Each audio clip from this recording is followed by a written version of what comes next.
तो दोस्तों आज जिन टॉपिक्स के ऊपर हम बात करने वाले हैं वो है मीनिंग ऑफ अटेंशन यानी ध्यान का अर्थ क्या होता है, डिटर्मिनेंट्स ऑफ अटेंशन ध्यान के निर्धारक कौन से हैं, मीनिंग ऑफ इंटरेस्ट रुचि का अर्थ क्या होता है, मीनिंग ऑफ फैटिग यानी थकान का अर्थ क्या होता है और थकान को दूर करने के उपाय कौन से होते हैं। ये आपके एनटीटी के चैप्टर पेपर नंबर 1 का जो पहला पार्ट है चाइल्ड साइकोलॉजी उसका चैप्टर नंबर 11 है। तो चलिए शुरू करते हैं आज का वीडियो।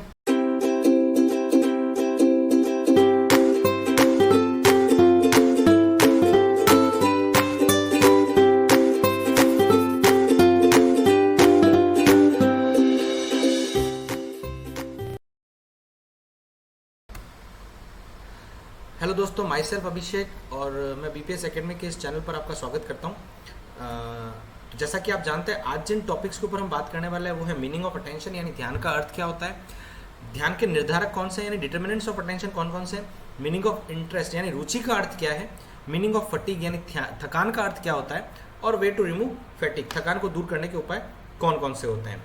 तो जैसा कि आप देख रहे हैं आज टॉपिक्स बहुत ज़्यादा है तो शायद हो सकता है वीडियो आज थोड़ा सा लंबा हो जाए। तो सबसे पहले हम बात करते हैं मीनिंग ऑफ अटेंशन यानी कि ध्यान का अर्थ क्या होता है। देखिए दोस्तों, जैसा कि हम जानते हैं ध्यान एक मानसिक प्रक्रिया है जो मन के थ्रू कंट्रोल होती है और एक इंडिविजुअल व्यक्ति विशेष ये डिसाइड करता है कि उसको किस चीज़ पे ध्यान देना है यानी किस चीज़ पे फोकस करना है और किस चीज़ पे फोकस नहीं करना है। तो अगर इसकी परिभाषा पे हम जाएँ तो attention in general is the act of holding the impression और idea in the focus of conscious. एक कॉन्शियस जो हमारा होता है, कॉन्शियस मन जो होता है, चेतन मन जिसको हम बोलते हैं वो डिसाइड करता है कि हमें किस पे ध्यान देना है। Ordinary however the term attention is used for the more protracted mental process और ये एक मानसिक प्रक्रिया है।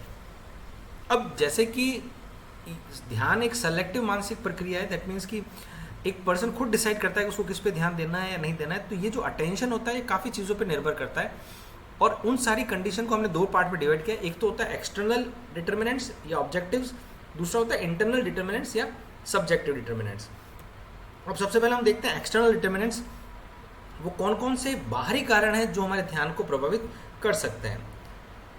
तो इसमें सबसे पहले आता है नेचर ऑफ स्टिमुलस। स्टिमुलस होता है कार्य प्रेरक वस्तु, हमें जो संदेश मिलते हैं, हमें जो इन्फॉर्मेशन हम आसपास की चीज़ों से गैदर करते हैं जिसको हम प्रोसेस करते हैं। जैसे कोई ध्वनि सुनाई देती है, कोई आवाज़ सुनाई देती है, कोई खुशबू महसूस होती है, कोई सेंसेशन महसूस होता है, हमें कोई संवेदनाएं महसूस होती है, ये सब स्टिमुलस होता है।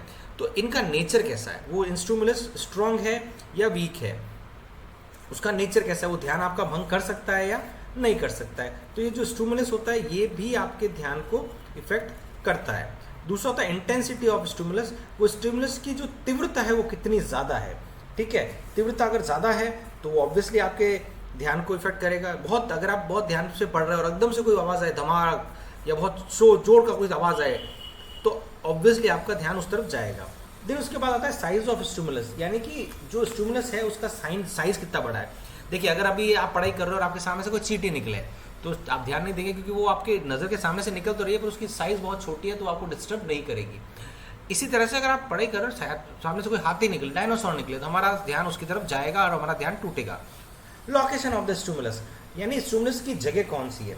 अगर वो साइड में कहीं पे है तो इट्स परफेक्टली फाइन, पर अगर वो हमारे आंखों के जस्ट सामने है जहाँ से हमें नजर आ रहा है तो भी हमारा ध्यान उस चीज़ से भंग हो जाएगा। साइड से अगर कुछ चीज़ जा रही है, स्टिमुलस जा रहा है तो इतना इफेक्ट नहीं करेगा।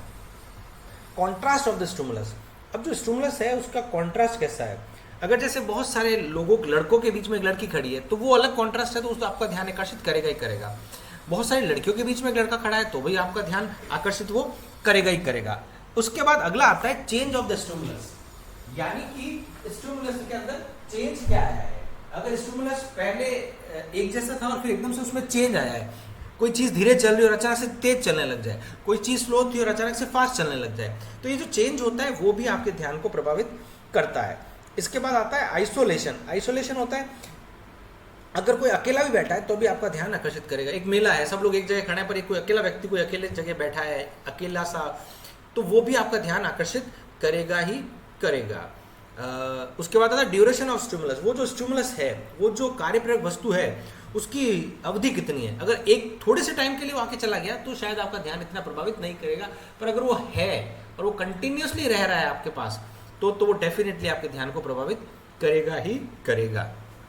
रिपीटेशन ऑफ स्टिमुलस, अगर कोई एक चीज एक बार हिट हुई और उसने आपका ध्यान आकर्षित किया, पर आप वापस अपने ध्यान को वापस अपने पुरानी स्थिति में लेके आ सकते हैं। पर अगर वो रिपीटेशन है, जैसे एक कोई आवाज़ है ठक ठक, ये एक बार होता है तो आप उसको इग्नोर कर सकते हैं, पर अगर कंटिन्यूस हो रहा है तो ये आपको ध्यान को आकर्षित करेगा।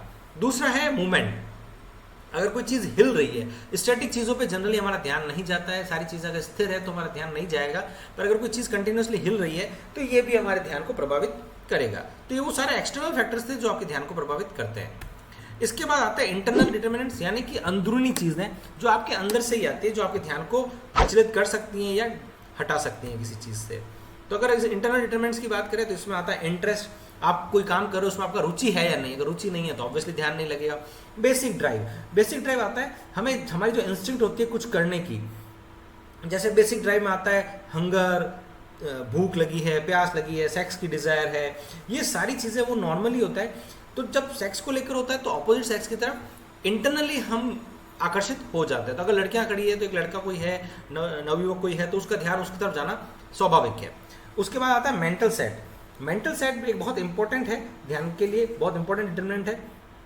मेंटल सेट आपका एटीट्यूड है, आपका बिहेवियर है, जिसको आपको ऑब्जेक्टिव को अटेन करने के लिए उस ध्यान की जरूरत होती है। हम क्या चाहते हैं, जैसे अगर एग्जाम में बैठे तो आपका फोकस ज़्यादा हो जाएगा, क्योंकि वो आपका माइंड सेट है कि अभी मुझे इस चीज़ पे ध्यान देना है।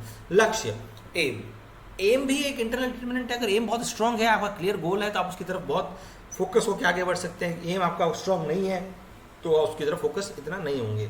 मीनिंग, अब जो मीनिंगलेस चीज़ें होती हैं और जो मीनिंगफुल चीज़ें होती है, वो मीनिंगफुल चीज़ें ज़्यादा ध्यान अट्रैक्ट करती है मीनिंगलेस चीज़ों की जगह। जनरली व्यक्ति उस चीज़ों की तरफ ध्यान नहीं देगा जो मीनिंगलेस होगी, जिनका कोई तथ्य नहीं है, कोई मतलब नहीं बनता है। ठीक है, हाँ, अगर आपको ऐसा लगता है कि उसका कोई मतलब निकल रहा है तो ऑब्वियसली आपका उसके ऊपर ध्यान जाएगा।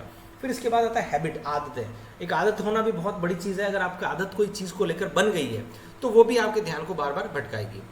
फिर आता है डिस्पोजिशन एंड टेम्परामेंट। डिस्पोजिशन और टेम्परामेंट भी बहुत इंपॉर्टेंट है।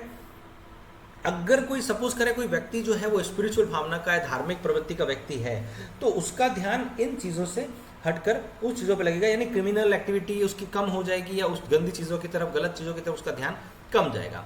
पास्ट एक्सपीरियंस, अगेन अगर हमारे जो पास्ट एक्सपीरियंसेस है वो हमें क्या सिखाता है, हमारे जो पुराने हमारे जो एक्सपीरियंसेस हैं, हमारे जो हमने जो शिक्षाएं ली है वो हमें क्या कहते हैं, तो वो भी हमारे ध्यान को आकर्षित करते हैं या ध्यान को डिस्टर्ब करते हैं। दूसरा आता है इमोशंस, हमारे भावनाएं, हमारे भाव, वो भी हमारे ध्यान को प्रभावित करता है। अगर मेरा मूड खराब है, झगड़ा हुआ है, तो मेरा ध्यान पढ़ाई में या कोई भी काम में नहीं लगेगा। फिर सोशल मोटिव्स, हमारे मकसद क्या है, हमारे सोसाइटी को लेकर हमारे जो रीजंस हैं वो क्या हैं।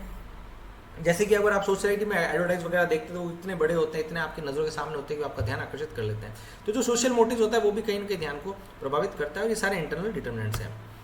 इसके बाद हम बात करते हैं मीनिंग ऑफ इंटरेस्ट, यानी इंटरेस्ट का अर्थ क्या होता है। देखो, interest is that enduring mental system which sustain connection and continues the activity called attention. Attention को कंटिन्यू रखने के लिए इंटरेस्ट की बहुत आवश्यकता होती है। तो अगर आप इंटरेस्ट किसी चीज़ में इंटरेस्टेड है तो अटेंशन आपका अपने आप उस चीज़ में ज़्यादा देर तक रहेगा। अब देखो, the interest not only makes us ready to pay attention to the situation but sustain the activity toward the situation till the objective is achieved. Attention, interest सिर्फ आपको अटेंशन दिलाने में ही मदद नहीं करता है, उस अटेंशन को रिटेन करने में, उस अटेंशन को, उस ध्यान को बरकरार रखने में भी बहुत ज़्यादा मदद करता है। ये ड्राइवर की परिभाषा है, आप एग्जाम में यूज़ कर सकते हो उसको। अब इंटरेस्ट के टाइप होते हैं इनबॉर्न और एक्वायर्ड इंटरेस्ट। इनबॉर्न मतलब जन्मजात हमारी प्रतिभा, एक्वायर्ड मतलब जो हमने यहाँ दुनिया में आके सीखी है, ग्रहण की है या एक्वायर की है। अब आता है मीनिंग ऑफ फटीग। फटीग मतलब थकान। अब थकान का मतलब क्या होता है, a person is able to do work efficiently to the extent he has the capacity to do it. एक आदमी कितनी क्षमता तक काम कर सकता है, जितनी उसकी क्षमता है उतना ही काम कर सकता है। अब जब उसके लिमिट के बाहर चला जाता है, उसकी क्षमता के बाहर चला जाता है, अभी भी उसको काम करना पड़ रहा है, तो क्या होगा, उसका इंटरेस्ट उस चीज़ में से लॉस होना शुरू होगा। ठीक है, और जैसे इंटरेस्ट उसमें से लॉस होना शुरू हो जाएगा, खत्म होना शुरू हो जाएगा, तो वो थक जाएगा। तो थकान को हम ऐसा कह सकते हैं, it is a loss of interest. और उस सिचुएशन को जब आपको लॉस ऑफ इंटरेस्ट हो सकता है, हम कहते हैं फटीग। ठीक है, it has been correctly said, when he is unable to unwilling to carry on the work in a hand is known as term fatigue. Fatigue is a stage in which the organs are exhausted and require rest. Fatigue एक वो स्थिति होती है हमारे शरीर की जिसमें हमारे जो अंग हैं, हमारे जो ऑर्गन्स हैं वो थक जाते हैं और हमें रेस्ट करने की आवश्यकता होती है। अब थकान दो तरह की हो सकती है, जो हमें पता ही है, फिजिकल बॉडी की थकान हो सकती है और मानसिक थकान हो सकती है, और ये डिपेंड करता है हम किस तरह का कार्य कंटिन्यूसली कर रहे हैं। अब थकान को कैसे मिटाया जाता है, तो अगर बच्चों के लिए हम बात करते हैं, स्टूडेंट्स के लिए हम बात करते हैं, तो फ्रेश एयर लीजिए।